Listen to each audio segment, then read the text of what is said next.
Quand outre-mer cette guerre eut pris fin, mort s'affublant de ses frusques civils, navire prit, et vers Paris s'en vint, pour y verser le sang comme le vin, c'était le temps qu'on blanchissait la ville.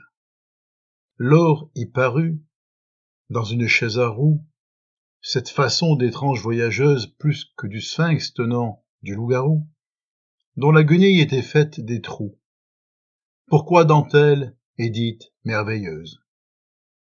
Robe qui fut apparemment tango, un velours noir à son chapeau de paille, corset mystère et la manche à gigot, je ne sais quoi qui frise l'escargot dans les cartons accrochés à sa taille. Sombre et sans dents pour lire dans la main, imprudemment à qui la voulait tendre, votre passé, présent et lendemain. Après, c'était un travail de Romain, même en payant, que d'aller lui reprendre.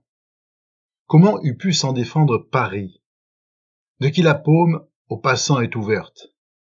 Par le poignet la diablesse l'a pris, avec des cris longuement y décrits, d'un ongle noir, les chemins de sa perte. Fou qui se plie au prétendu destin, et se fait tel qu'on lui donne peinture, n'écoute pas ce que te dit certain, devineresse au plus vieil putain. Fief et menteur sont 10 heures d'aventure. Hommes serpents, joueurs de bonneteau, gens qui n'ont point de mesure au langage. Quitte la dame, écoute-moi plutôt. Moi qui t'ai pris moitié de ton manteau, et t'ai laissé tous mes songes en gage. Ici, j'appris ce que c'est que d'aimer. Ici j'ai fait mon calvaire et ma route.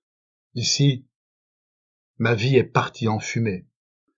Et comme ici me suis laissé damer, ici, j'ai su le prix que cela coûte.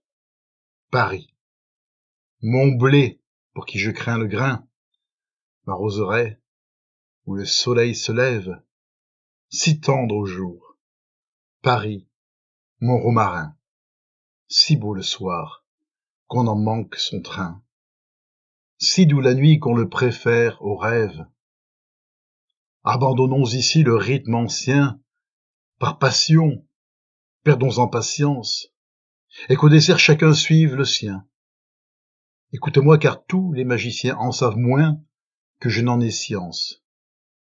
Regarde un peu comme baisent les mots, qui font leur lit de ma langue et ma bouche, par paires allant, n'engendrant que jumeaux. Les sentiments, les fleurs, les animaux n'ont pas besoin, par écrit, qu'on les couche.